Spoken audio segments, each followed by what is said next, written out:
Hello, everyone, and welcome back to the 6th through 8th grade course professional learning community on the Georgia Department of Education platform. I'm so elated to have you back. This platform was created for educators so that we may collect, collaborate, and support each other as we navigate through the wonderful world of education. Be sure to set up your notifications to your liking and check back to engage in discussion as often as you wish. There will be tons of shared and beneficial information and support specific to middle and high school choral education. Please share this platform with as many colleagues as you can. The more the merrier, and of course, that will open doors to more input and more opportunity for us to share and grow from one another. I'm Brandy Dent, and I will be your virtual PLC lead for middle and high school chorus. Let's begin today by talking about how we're getting things done.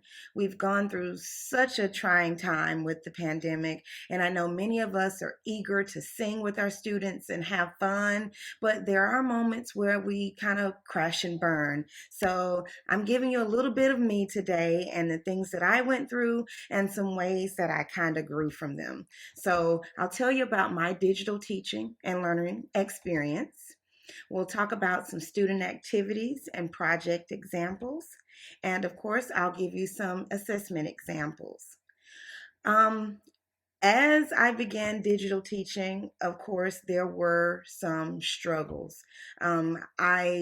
None of us, I don't think, have ever taught during a pandemic. We didn't expect school to shut down back in March, and there were a lot of things that happened within myself that I didn't think I had a purpose. It was very frustrating at first. Um, I wasn't quite sure what I was doing, and in the process of it, my students weren't logging in, so I had low participation and low attendance. Those students didn't really have much to say about anything that they were experiencing. I personally was so used to face learning that digital learning for me was all a big blur. I wanted to give up. In addition to my students not participating and not attending our meetings, I found that students weren't completing their assignments. And, me being the chorus teacher, I expected, so much from my students because we get so much out of them when we're in person. But unfortunately, even as their chorus teacher, I wasn't getting any assignments done with them either. And in addition to that, we had to deal with activities being canceled. We had hopes that school would start back before the school year ended, but we had to deal with, getting refunds and all of those wonderful things that came with our activities being canceled. We also had technology requirements that I didn't know how to navigate through. When you're dealing with technology, it can be kind of intimidating. So I personally knew that even some of my students were struggling on, how to turn things in and how to log in. Some of them didn't even have their username and passwords to get into the computer in itself. So those were some of the struggles. And of course, we had to learn new skills as educators. I'm okay with being educated, but sometimes when you have to learn things, especially when you're forced and it's kind of necessary at that moment, it's frustrating to pick up on those new skills and immediately go into teaching. I'm still learning some things in the platform that I've been using now for almost a year because things are always updating and changing. So those were less struggles. Of course, like any educator, if we're going to continue doing the job, you got to overcome those things. So these are a few things that I've done to overcome those frustrations. The first thing that I did was got on the internet and start looking for things. Just seeing what other teachers were doing, even looking at platforms where and just to see what other educators were doing, just to see if I could come up with my own thing, not getting so bogged down on trying to do every single thing, but just trying to learn from others so that I could find ways to get my students engaged, so we weren't at a loss of a school year. So came up with some ideas. In the process of learning those ideas, I joined support groups and forums. Social media was my friend again.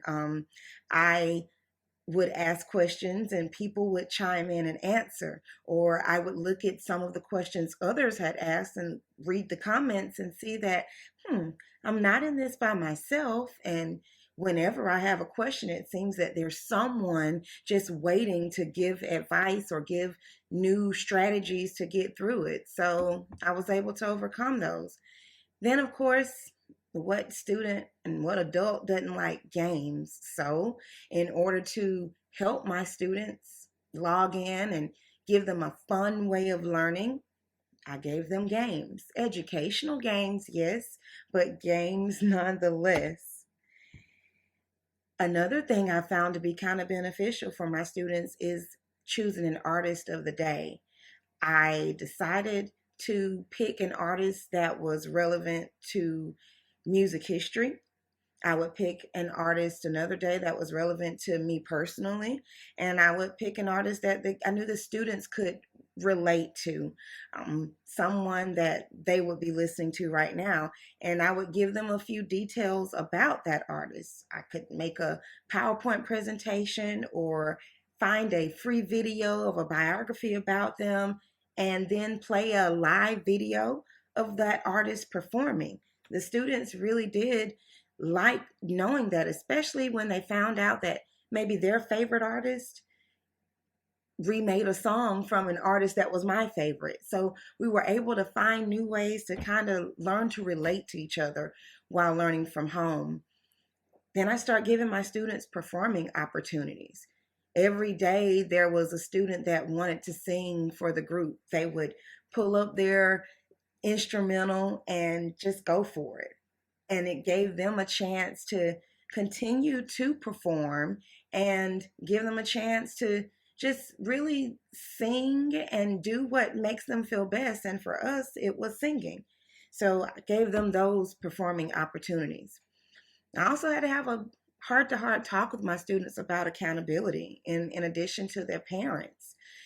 It took a lot of time, I have to say, calling one by one, trying to get them to understand that we're all just trying to navigate through this. But if they're going to be home, they had to be home and working. So the worst thing that a parent wants to do is have a teacher call them saying, hey, your child is behind. But it was definitely something that was necessary, and it helped. And lastly, whenever we were working, I'm going to move my bubble head. Whenever we were working, I didn't assign busy work.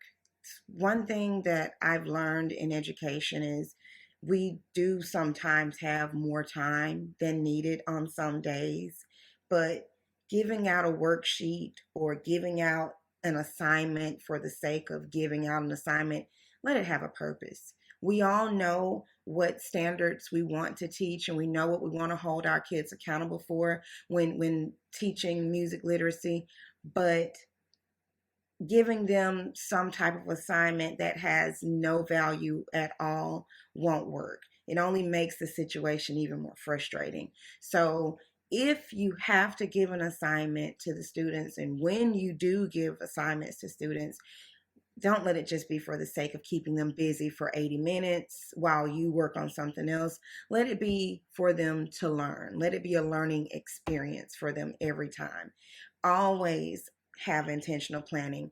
I talked about this in my previous video, but know what you want to teach them, plan how you're going to teach them, and I guarantee you a lot of learning will happen, no matter if it's while they're home or while you're in person.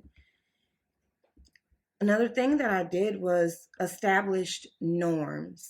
My students being online, a lot of times they want to show you're there. their animals. They want to show you their parents. There's a lot of things and distractions around students. So when they're in the comfort of their own home, you have to make them aware that these are some things that I need you to do in order to teach you. And in order for you to learn, these are some things I don't need you to do, and so forth. So the first thing is set a meeting time. Just like in our classrooms in person, there's a bell, there's a time when you start your classroom instruction. So why not set a set time for them? Let the students know that attendance is required. We know that sometimes students have doctor's appointments and things like that, but they come to school. So if you have a meeting time, it's a non-negotiable. Um, they have to be in attendance and check the attendance. Make sure they know.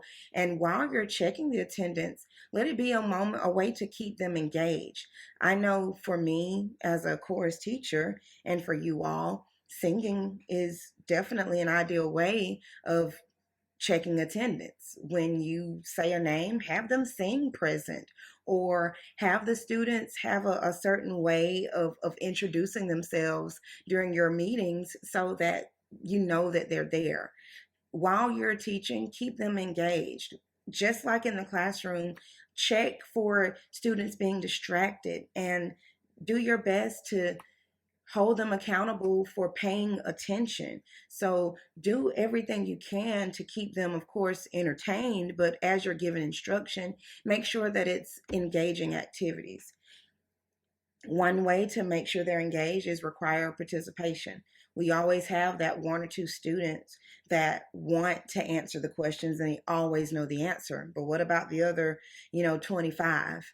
So let them know and make sure that you as a teacher continue to call on every student during a class setting, no matter how small the question is. Make sure that they are answering and they are paying attention to what you're teaching. I also found that naming each day gives the students something to look forward to. The first day is Musical Monday. We kind of watch the trailer of a musical, or I make a PowerPoint about a musical that I think is one that they should watch or see or know about. And it kind of gives us a relatable topic to discuss at the beginning of class. Like, oh my gosh, I didn't even know that was a thing, or I didn't know that song came for the musical. So every Monday, my students are wondering, what's our musical for today? The next thing is Talent Tuesday. My students know that for the first couple of minutes, they have 60 seconds to broadcast his or her talent. They can sing, they can dance, they can do anything musical that shows their talent. You can take it as far as letting them recite a poem, anything that gets them showing off their skills, they'll want to participate. And it's a way to help them with their stage fright. Even while they're at home, they're still afraid to perform before their peers. Make the meetings welcoming. Make sure you establish a family type setting for your students, and eventually they'll feel very comfortable showing their talent on Talent Tuesday. Workout Wednesday, and no, we're not lifting the dumbbells and running in place, but we are working different muscles in our body. We do a lot of breathing exercises. We're making sure that the students can sing longer phrases than they could the Wednesday before. It's a workout to sing, and students need to know that it's muscles that they need to work, and their voices need to be hydrated. It's just things that you can talk about with them on Workout Wednesday that will enhance their singing abilities. So they always expect some tips and tricks on how they can sing better on Workout Wednesday. My particular favorite is Throwback Thursday because it's the day where I get to kind of share with students some of my favorite music or some of the favorite songs and warm ups that I used to do. Thank you, Miss Cynthia Richmond, my middle school chorus teacher. I love to pull from warm ups that we used to do when we were at Crisp County Middle School. Or I like to show students music from the 90s and 2000s that I grew up on, and went to college with, music that they may not be aware that exists. And I even have a moment where they can share with me a Throwback Thursday song if they have parents that have introduced a song to them. So it's just something to warm up during the beginning times of our meetings. Freestyle Friday. This is a day where it's not actually a set topic, but if there's something the students want to discuss, or there's anything that they may have questions about, maybe we need to review that day because they have a quiz coming up. Maybe they have questions from another class that they need from another peer. But Freestyle Friday is literally what it is. We freestyle that particular first 5 minutes or so of class where we're just trying to help one another. It's a day where we kind of, I call it, it could even be Friendly Friday, where we make sure we assist each other in any kind of way. Um, so, my new plan after the pandemic shut school down for us, we were teaching online, but my school started back in person August. We didn't get any time to really teach online anymore. We went straight into face to face learning. So, but we do still have a learning platform because we do have a lot of students that are at home. On the previous recording, I kind of go a little bit more in depth on my strategies for teaching both students at home and at school. I don't per se teach students online and then teach students face to face. It's more like I upload everything online that I'm teaching face to face. And when students are at home, they're held accountable to learn at home online. Hope that made sense. So basically, students are home and they know that everything that we're doing at school is online. All they have to do is just log in and they'll see everything they need. Um, at the same time, though, not every single thing that we're learning online is going to, I mean, in person is going to be online for the students. Every assignment that I give them is practical. And if it's something that I feel like they need that we're doing in person, I just have a student put it in a folder. Every student in my school has like a, not in my school, but in my classroom has a buddy. So if that student is absent, we make a folder for them. And if there's a worksheet or if there's an assignment that we know that we don't want them to miss out on and we need for them to make up once they return, excuse me, we just put it in their folder. And when they return, they know there's a folder with their name on it. So instead of sending every single thing digitally, some things are just waiting for students when they return. And when it comes down to assignments, be stern with the turnaround. You want them to turn things in on time, but of course, be understanding of each individual situation. I know I had one student that was quarantined, but ended up being testing positive and got really, really sick. Of course, we didn't find that out until they returned after that 10 to 14 days, and they weren't able to work on any assignments while they were home because she was truly sick. So that situation we had to be understanding of. So yes, of course I gave that student an opportunity to make up their work. And a lot of times in our classrooms, students can make work up within a class setting if we give them time to do so. I also learned to ask questions. Whenever I have a student that's been out past the quarantine time or even at the beginning stages, I might call and ask parents, hey, do you expect he or she to be out for the full 10 days? Just so I can know and they'll know that I care. So ask questions of parents and students any way you can. And even for yourself, whenever you're struggling, whenever you don't understand how to do something, get help. Ask a colleague, go to one of those forums, ask the question. There are people that are available patient people that don't mind giving you the assistance that you need to get through this. I was a negative person when this first started. I was over it the minute it started, and that's just honest. And one of the reasons why I remained so negative is because I was surrounding myself with a lot of negative people. I had to find a way to not, because it was making me angry, and that's the truth. So I found a way to kind of distance myself from those people that were causing me to feel really frustrated in this situation. And I found a way to find positivity in my life. Um, I prayed a lot. I talked to my best friend a lot. I talked to some of my colleagues that were better at handling things technology wise than I was, and I we just bounced ideas off of each other. That way we didn't have to worry about just dwelling on the fact that we couldn't sing or we didn't know what we were doing, but more so, how are we going to do this now?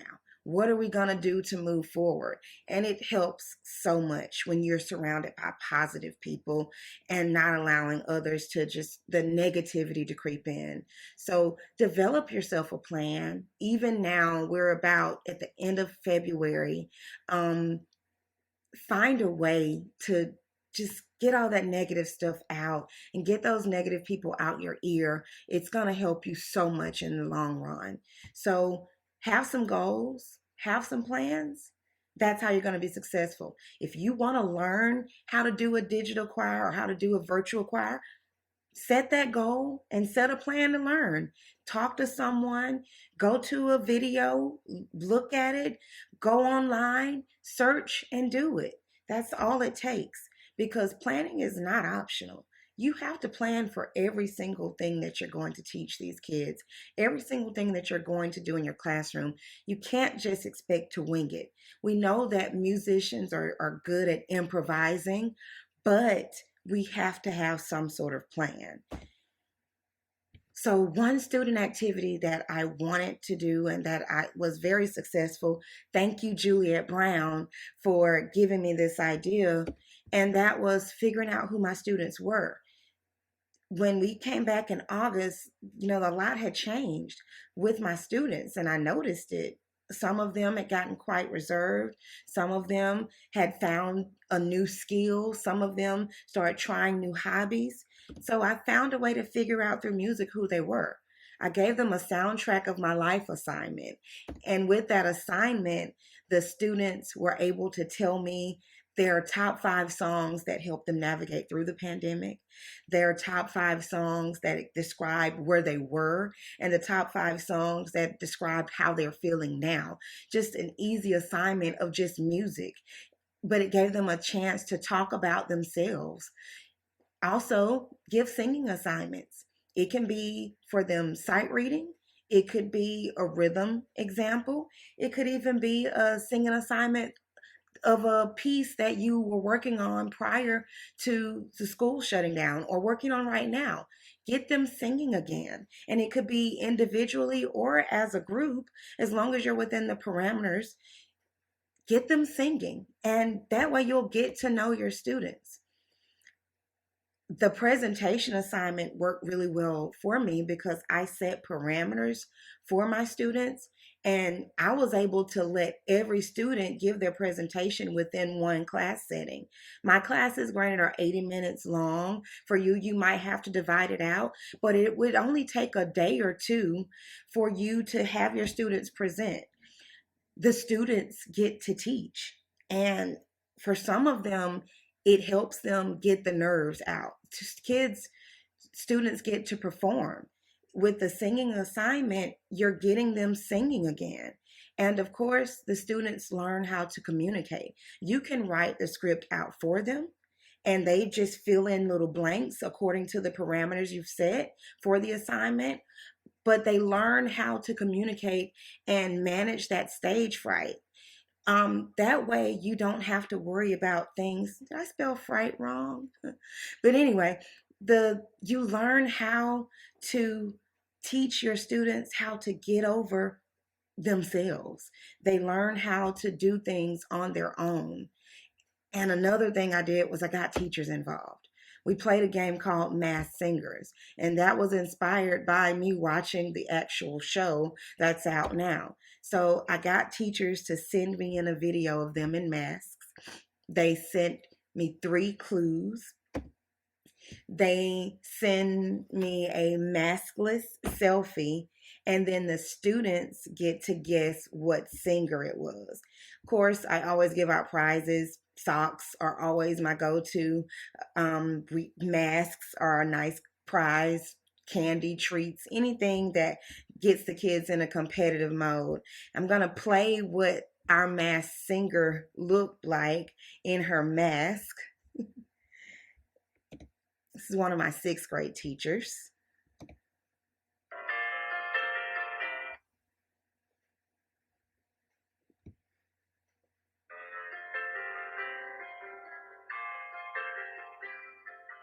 Fools fall in love in a hurry.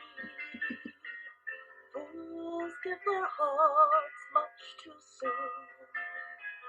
Just play them 2 bars of stardust.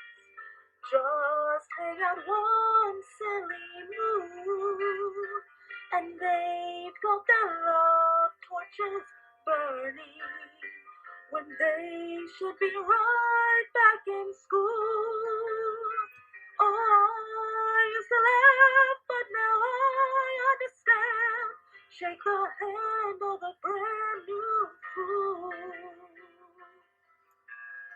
And just in that 60 seconds, the kids were like, what teacher is that? Like they were talking and they were just engaged and trying to figure it out. I have a little clip of what it looked like during our meeting of a teacher singing as well.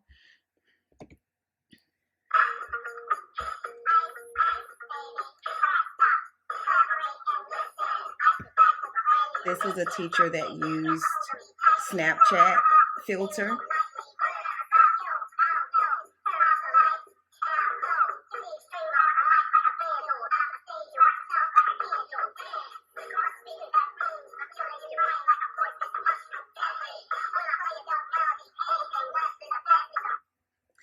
So Masked Singer worked really well for us because the teachers were involved, and of course they wanted to know if the students guessed them, and some of the students guessed and some of them didn't know at all who the teachers were. Another one of the activities I was telling you about earlier was they create their own presentation of their favorite whatever. For my 6th graders, I just want to know who their favorite singer was or their favorite artist. For my 7th and 8th graders, I upped the ante a little bit and had them talk about of their favorite genre of music, or I assigned a genre for them to present. And then I created a script for them to fill in based on the parameters I set in those slide presentations. All they had to do was read from the script. And that way I was able to kind of get to know my students, especially my 6th graders, because they're brand new to me. And of course, it gave me a chance to get in touch with some of the newer music that's out and newer recording artists, because we're, as teachers, we tend to have our own type of music we like. So this group, they talked about Latin music, Latin American music actually. This group did a presentation on rock. This 6th grader did her presentation on her favorite singer, who was Ariana Grande. This student did his presentation on his favorite singer, which was Tasha Cobbs Leonard, a gospel singer. And these students did their presentation on hip hop. But again, it gave them a chance to stand in front of the class and talk a little bit. It opens them up and it gets them out of the shell that we work so hard to try to do anyway. Another project is instruments. A little disclaimer, I didn't know what an oboe was when I went to college. So giving kids a little bit of a background about instruments helps them so much. It's in our standards. It's a part of learning. It's a part of teaching music literacy. So set up an instrument stations where the kids literally just rotate throughout and get to explore instruments.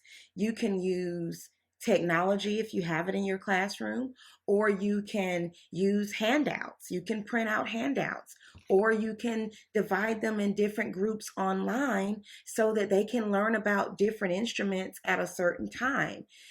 Have the students research ways to create their own instruments, and then have them create a list of items to bring in or items for them to collect if they're home, and set aside a day for them to bring those items in to create their own.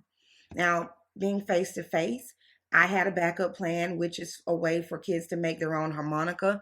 It only took about 5 minutes for them to complete this task. Toothpicks, rubber bands, and paper is all you need for students to make harmonicas. And that would be for your forgetful students.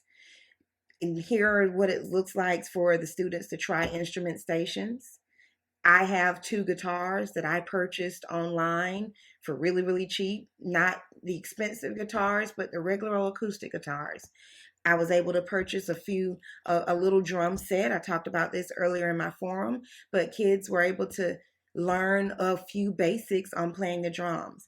My students fundraise for these rollout keyboards where they can work in their own little areas and learn some of the basics of piano and keyboard. This student is making his own harmonica. He didn't bring in any items to make his own instrument, but I had a backup plan, and it was cheap for me to get popsicle sticks and toothpicks and rubber bands. The picture of the students with their instruments. If you notice, there's a couple of guitars, homemade guitars, a few other items like shakers and drums, and a lot of harmonicas are in that picture. One of my favorite guitars was this student's. She made it out of a cereal box, rubber bands, paper, and a toilet paper roll. We know how to teach creativity. We just have to get them doing it. And lastly, we're going to talk about assessments. There's a ticket out the door template pretty much all over the internet for free. Have the students have that in their binder, and they have to answer a question before they leave for the day. It's not something that you have to do every single day, but it's a quick way to assess students without the pressures of we have a test today. So, you can also upload tests or assessments on your digital platform for individual assessing. There is a digital platform to compete during assessments. I'll show you a little video of what my students look like doing an online competition in class.